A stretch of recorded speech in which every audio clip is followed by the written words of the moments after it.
A ver, hay que tomar en cuenta primero que nada que Valparaíso a partir de 1855 es el punto de concentración de todo el comercio chileno, todo el comercio en el centro. Y de hecho es también puerto para una serie de otros lugares en América. Y en esa situación el desarrollo de la arquitectura en Valparaíso se hace muy fuerte. Eh,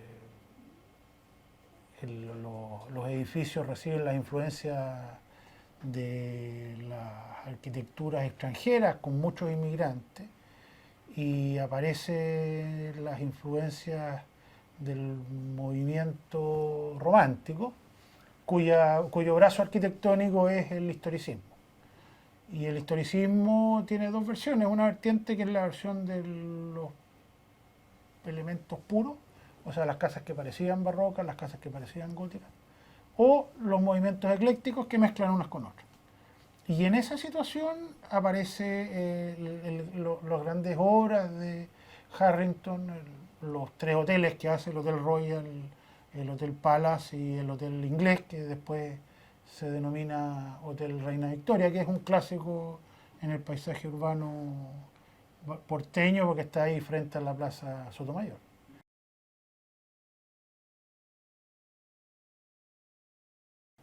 O sea, primero a él el terremoto de 1906 le hace dos grandes favores.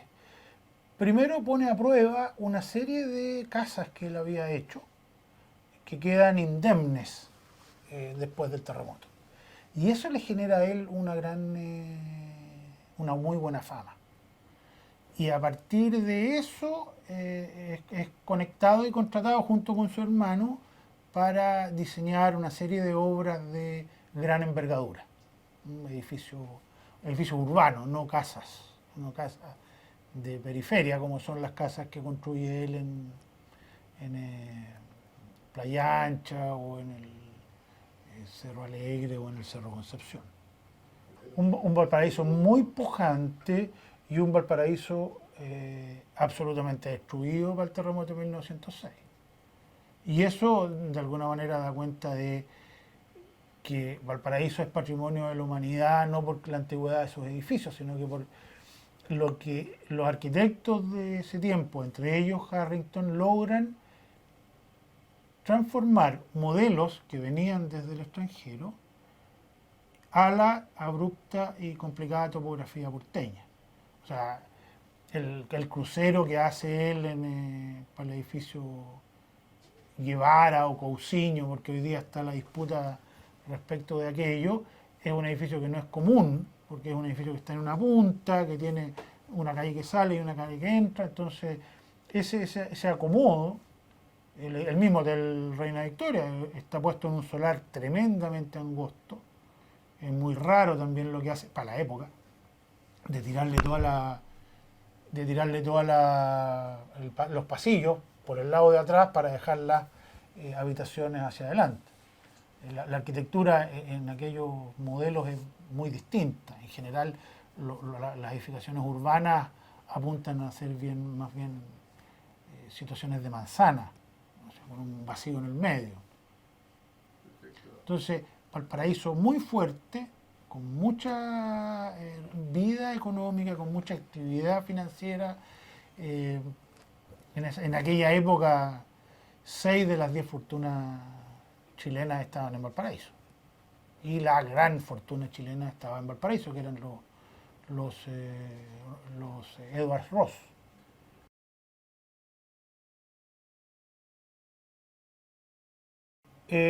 Bueno, sin duda, a ver, hay que distinguir dos. Uno tiene que ver con la vivienda que diseña Harrington en Playa Ancha, en el Cerro Alegre, en el Cerro Concepción, que es una vivienda que viene con un modelo, algunos eruditos llaman victoriano, pero es un modelo inglés que es trasladado por las colonias inglesas a la India, es trasladado a Norteamérica en la zona de San Francisco y llega a Valparaíso también, que es una estructura con una estructura de forraje en tinglado de madera, una estructura de madera básicamente con roble. Y el roble y el pino oregón son dos materiales que llegan muy fácil a Valparaíso porque los barcos que vienen a buscar carga acá traen lastre. Y ese lastre fácil de vender era madera. Entonces aquí hay mucha madera, que no es nativa, que es madera de importación. Entonces en ese formato las viviendas tienen la estructura del balloon frame, así se llama técnicamente, esta estructura de pie derecho, soleras y cadenas con entrepisos de envigado de madera y forrados con maderas tingladas. Ahora, hay que decir sí que en aquella época llegan también a Chile eh, los, las técnicas de carpintería mecánica. O sea, hablemos de tornos, sierras de calar y qué sé yo. Y eso permite la construcción de una serie de adornos que las viviendas de madera comienzan a tener. Y eso en el sentido de la vivienda individual.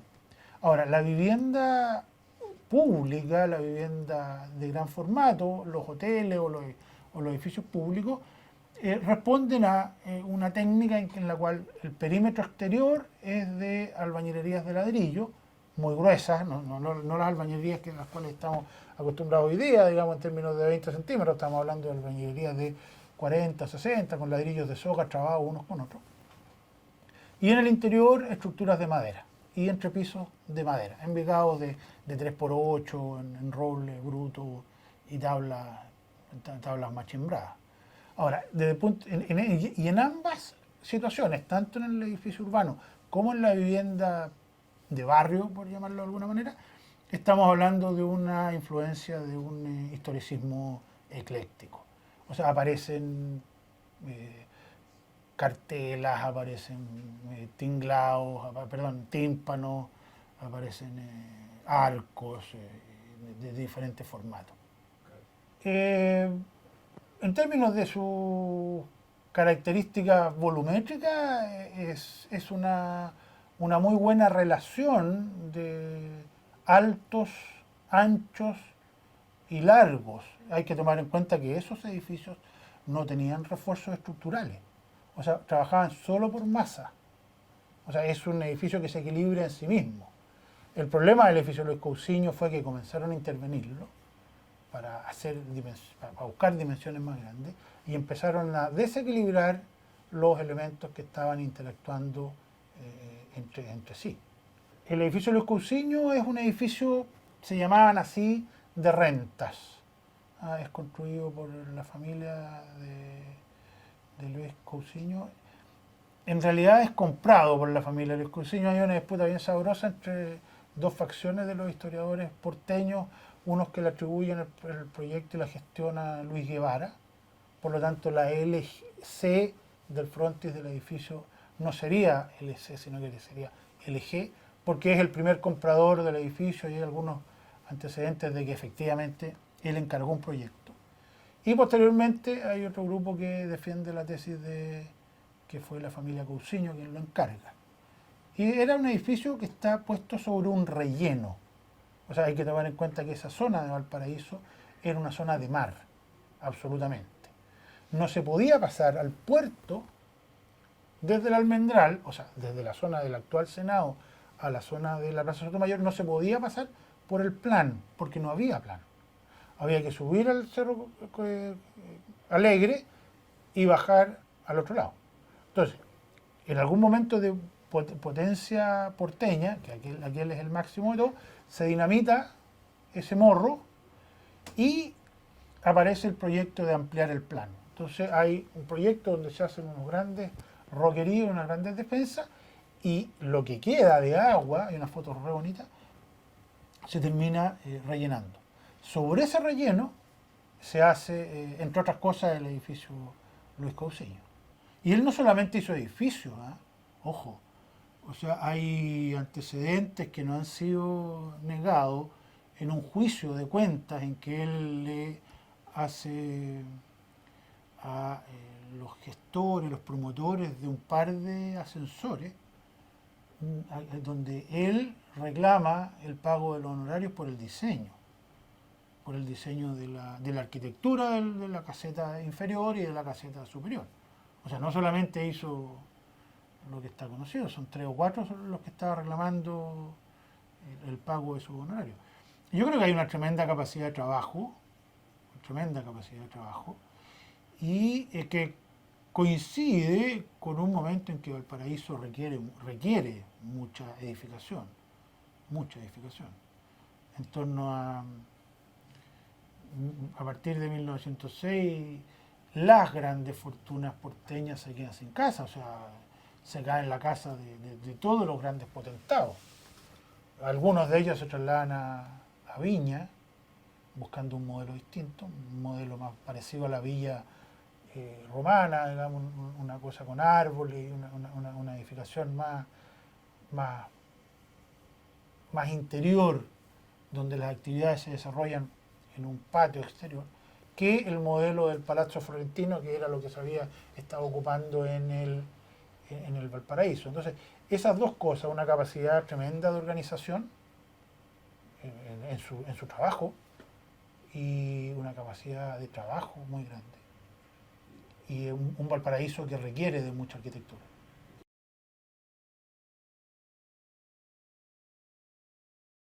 A ver, yo creo que el pasaje Harrington, en esta pequeña escala de barrio, 5 casas creo que son, puedo equivocarme, después te la confirmo, puestas en un pasaje, todas con un modelo muy similar, pero todas distintas en su solución volumétrica, de alguna manera da cuenta de la idea y de la pretensión del habitante porteño, del habitante no el gran potentado hace el Palacio Ross, el gran potentado hace el Palacio Lyon, son burgueses, usando un término un poco pasado de moda, con mucho éxito, y que permiten construir una casa de 300, de 400 metros cuadrados en 3 pisos.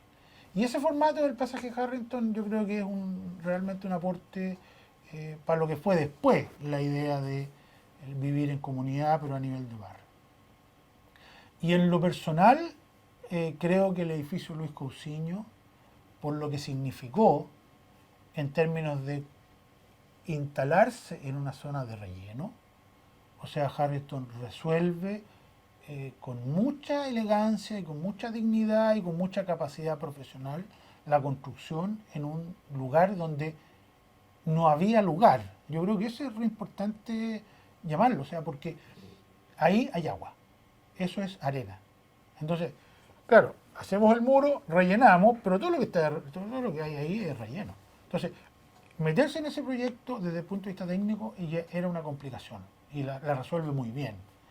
Y segundo, el crucero siempre ha sido una solución difícil desde el punto de vista arquitectónico, porque se te va, y el edificio tiene un ancho y después se te va yendo a menos, a menos, a menos. Entonces, ¿cómo resuelves el tema de la punta en apropiada habitabilidad? No es fácil. Existían dogmas antiguamente.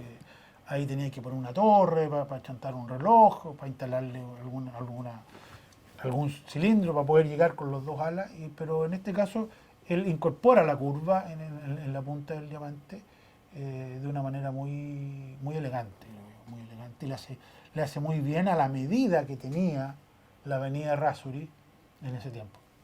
Hay que recordar, sí, para los que no conozcan, que la avenida Errázuriz es en aquella oportunidad una calle muy elegante. No es la calle que se enfrenta a los containers, no es la calle que se enfrenta a unos botes pesqueros. Es una calle que se enfrenta a una idea de Valparaíso que era distinta. Sin duda es un historicismo. Ahora, en ambos casos uno podría encontrar mucha influencia francesa. Podríamos hablar de un neoclásico francés, ya que en ambos casos, tanto en el Reina Victoria como en el Luis Cousiño, aparece una ocupación de la mansarda. Este techo parado, bien paradito, que tiene unas ventanas que sobresalen, es una característica de lo que inventa Mansart en Francia en aquel periodo, y que después es ocupado en el Palacio Carrasco, en Viña, o en otros edificios con influencia francesa.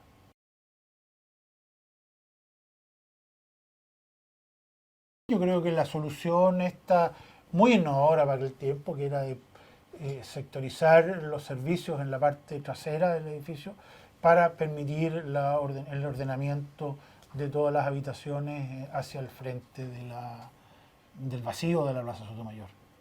Yo creo que ese es un hecho que no es muy común en la arquitectura tan clásica que regía en Valparaíso en aquellos tiempos. O sea, si uno piensa, bueno, están incendiados, pero el Palacio Subercasó, el Palacio Pereira, todos estos grandes palacios que aspiran a ser como unos émulos del Palazzo Fiorentino, son palacios de una manzana o de media manzana que tienen un vacío en el medio y un pasillo perimetral. Y en este caso no le cabe el pasillo perimetral y no le cabe el vacío. Por lo tanto, no le queda otra cosa que poner las circulaciones atrás y hacer un edificio, en el fondo, bastante moderno al centrar todas las habitaciones hacia el lado de adelante. El Hotel Royal, el Hotel Palace y el Hotel Reina Victoria eran de los hoteles del Valparaíso de principios del siglo XIX. O sea, son edificios que en una situación muy distinta. O sea, hoy día uno llega a Valparaíso y puede tomar un bus para irse para cualquier parte. Entonces, en aquel tiempo uno se bajaba del barco y tenía que buscar un buen hotel. Y esos buenos hoteles estaban en esa zona de Valparaíso.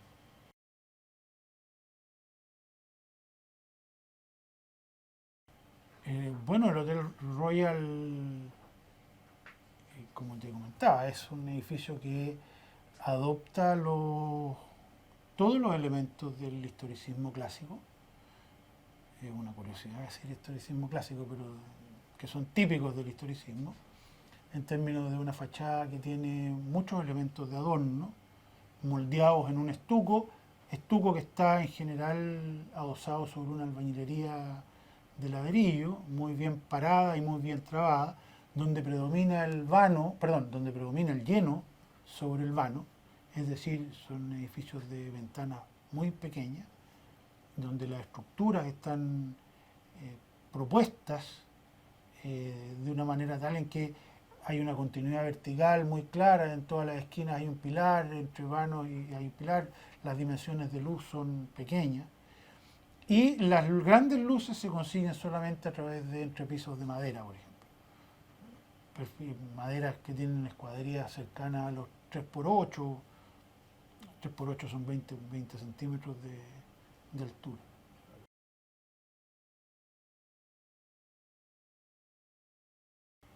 Coinciden, o sea, a ver, nosotros para el centenario estábamos haciendo, yo le digo siempre a los cabros en la universidad, nosotros estábamos haciendo el Museo de Bellas Artes y la Biblioteca Nacional,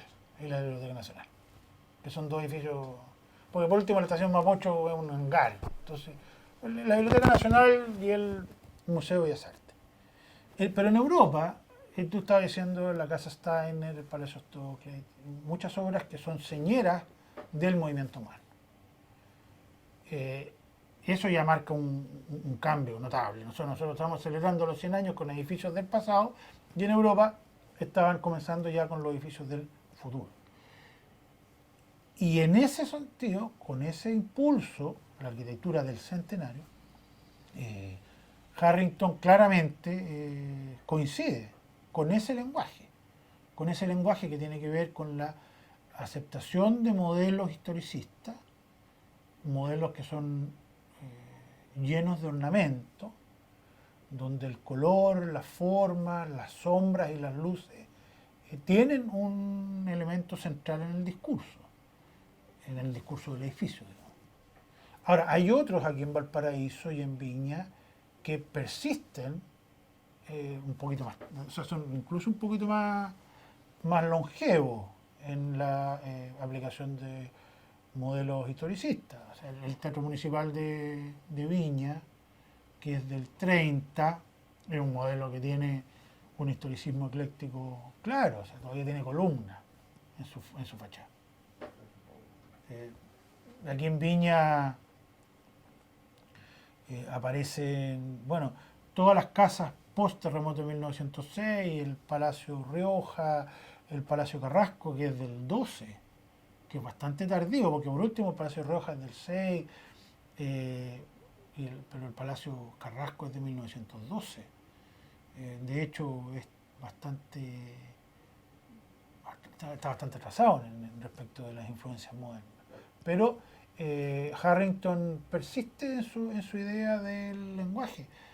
Y en Chile ese lenguaje es aceptado en las escuelas de arquitectura hasta el 40 y el 45. ¿Eh? No es una cosa muy rara, no es que las escuelas de arquitectura hayan estado proponiendo arquitectura moderna en 1930, eran muy pocas las que estaban haciendo. Chile, quizás, 40, ¿no? Sí, 40 y algo todavía, digamos, o sea, Dávila, eh, Gebhard, qué sé yo, ahí aparecen. Bueno, Sergio Larraín, García Moreno en la Católica también, el edificio Power, que es del 30 y algo, son sin duda, pero son chispazos de un mundo chileno que está muy vinculado al movimiento historicista.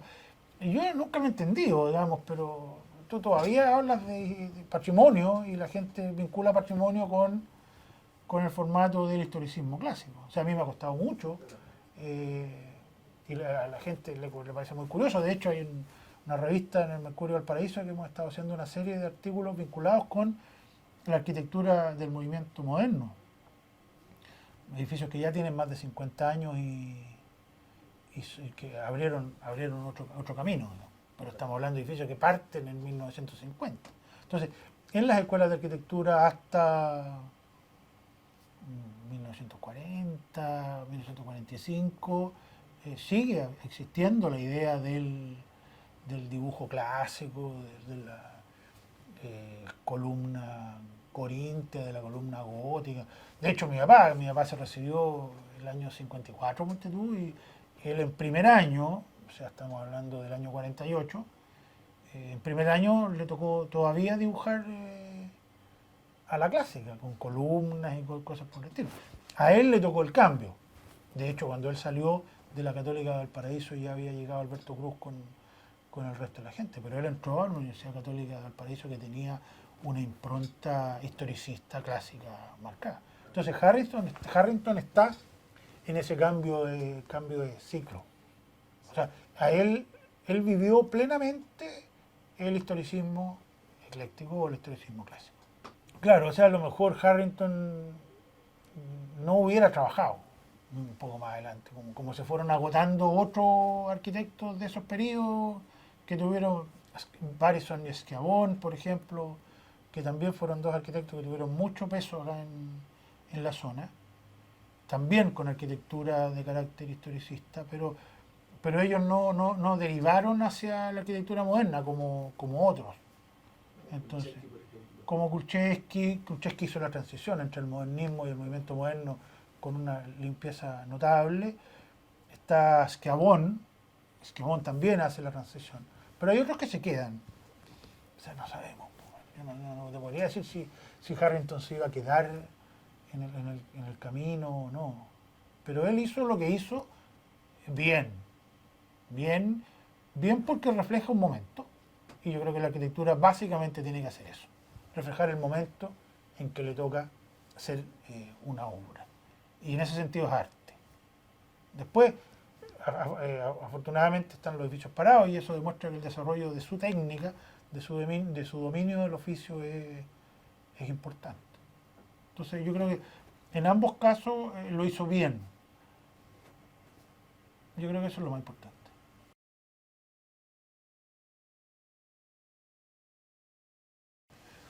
Bueno, yo creo que uno puede tomarla desde dos perspectivas. Una perspectiva es la permanencia de su obra después de 6 o 7 grandes terremotos. O sea, es una obra que está absolutamente indemne. Yo creo que le hemos hecho más daño nosotros, los habitantes de Valparaíso, que los terremotos. Nosotros porque no los hemos mantenido y toda obra necesita de ciertas mantenciones. Y eso es por un lado que es una muestra clara de un sentido, porque las viviendas en ese tiempo se hacían para siempre, no como hoy día. O sea, hoy día las viviendas se hacen como con fecha de caducidad, en ese tiempo uno hacía un edificio para siempre. Y eso es una señal clara de lo que está ahí. Y segundo, es la capacidad que tiene Harrington de incorporar este modelo de una vivienda o de un edificio, o en síntesis de una arquitectura extranjera, a las particulares topografías de la trama urbana porteña. Que si bien es cierto en el plan es plano, pero es irregular, no es un damero.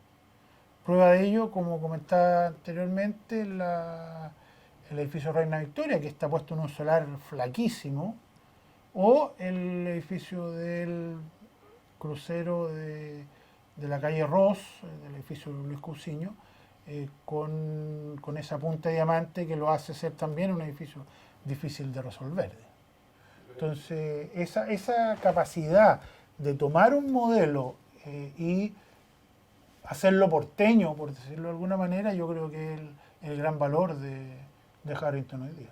Yo creo, y uno podría suponer, que él claramente tenía la pretensión de una ciudad boyante, una ciudad pujante, y una ciudad que tenía que dejar de tener aquellas casitas de 2 pisos con balcones y techos de teja, y transformarse en una ciudad cosmopolita donde la influencia de la arquitectura europea se notara y fuera manifiesta.